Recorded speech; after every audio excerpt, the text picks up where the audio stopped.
Welcome one-on-one. I'm Steve Adubato. Everything you've ever wanted to know about the Statue of Liberty. Ellis Island, the gentleman in the house will tell you. He is Steve Briganti, President and CEO of Statue of Liberty, Ellis Island Foundation. Good to see you, my friend, my paisano. Nice to be here. All right, tell folks, we were just doing this. Where's your family from in Italy?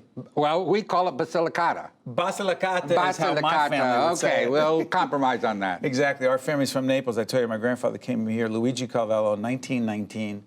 He comes to Ellis Island like countless others, right? Millions of others. Millions. Why, not just his experience, but the millions who came in from so many other countries come through Ellis Island? Why is it so important, and why is there a museum now? Well, it's so important because this is where part of the country was populated from. This was their first steps in America, their first sign of, for many, freedom. Ellis Island was built as a station to receive people.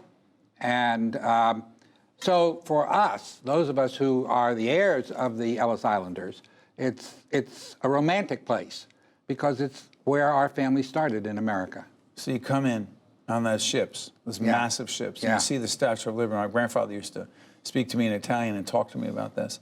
You've talked to many immigrants who come here. What do they say that statue meant and means to them? Arrival of freedom, opportunity.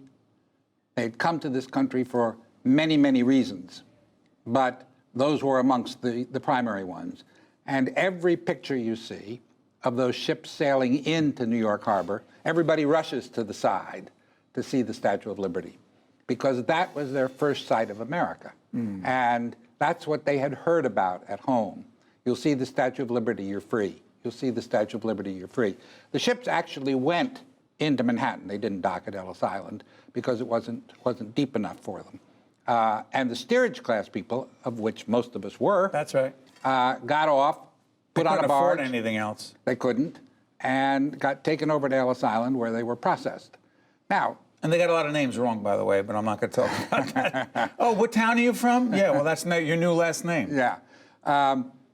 Actually, a lot of the names were changed by the people themselves. Really? But not at Ellis Island. To quote, I hate to say this, to Americanize them? In many cases, yeah. Because? Because they thought they wanted to be Americans and that they should therefore have an American name. Now, my family didn't do that, and I guess yours didn't either. Ours did not. But, and it didn't happen at Ellis Island. Common myth. It happened about 7 years later when they became citizens. That's when they changed. And the vast majority did. And the vast majority did. Let's do this. We're taping this program in the summer of 2019. This museum has opened. Describe the museum as we take a look at it. Okay. What are we looking at? Well, there's the front. It's a brand new museum, opened on May 16th at the Statue of on Liberty Island. This is the Statue of Liberty Museum. This is the Statue of Liberty Museum. This is the story of the history of the Statue of Liberty. And why build this? Well, after 9/11, the number of people that could get inside the statue was limited. Right. And so we had built in the 80s a really nice little museum inside the statue, but most people couldn't see it. 4.5 million people come to Statue of Liberty every year. So we felt, as the National Park, we're partners with the National Park Service, that we needed to tell the story, and that the story had expanded about liberty since we restored the statue in the 1980s. Therefore, the Statue of Liberty Museum. Not an easy place to build a building, by the way, and not a lot of land, and water all around it. What are people seeing when they go there? Well, first of all, they come in if they... I remember seeing this. I was there for an event recently. Do you see the suitcases of people who came? Yes, you do. But that's amazing. at Ellis. That's at Ellis? Yeah, this is at Liberty. And you come into the building, if you come in the right way, you go through this immersive theater, which connects you with the history of the statue and brings it up to the present. Is it interactive? Yes, very Like you interactive. listen and you see pictures? Well, you listen, the sound is over, you're encompassed by the sound. You see pictures. One time only drone flights around the statue, will probably never be allowed again, to take pictures that no one has ever seen before of the statue from different positions.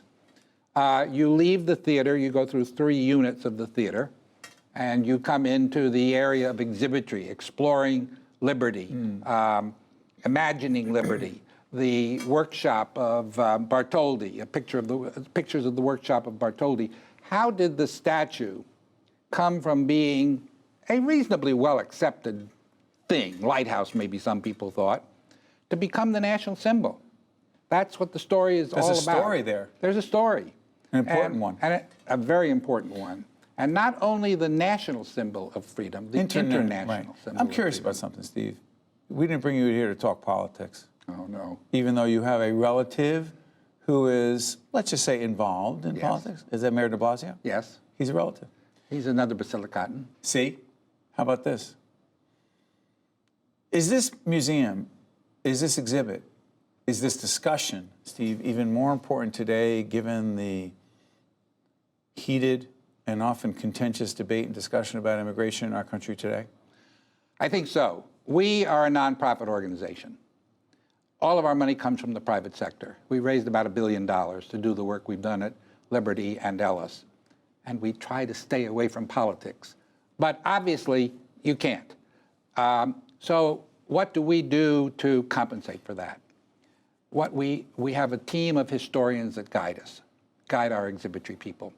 We try to tell the story of immigration as it happened, whether it was right or wrong, or whether it is right or wrong at the moment, I have personal feelings about it, which I'm not going to discuss with you, but what we will do is tell the story. You know that in 1924, okay, we had enough of those Italians. There was like, that's it. That's it. Close the door. That's exactly what happened. Yeah.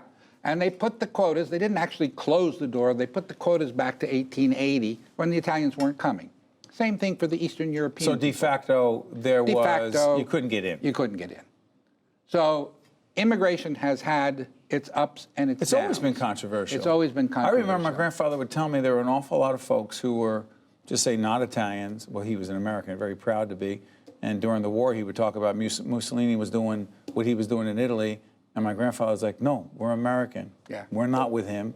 We're with the United States. But he would often wonder why so many people were so against so many Italians coming here. And it sounds like they were different.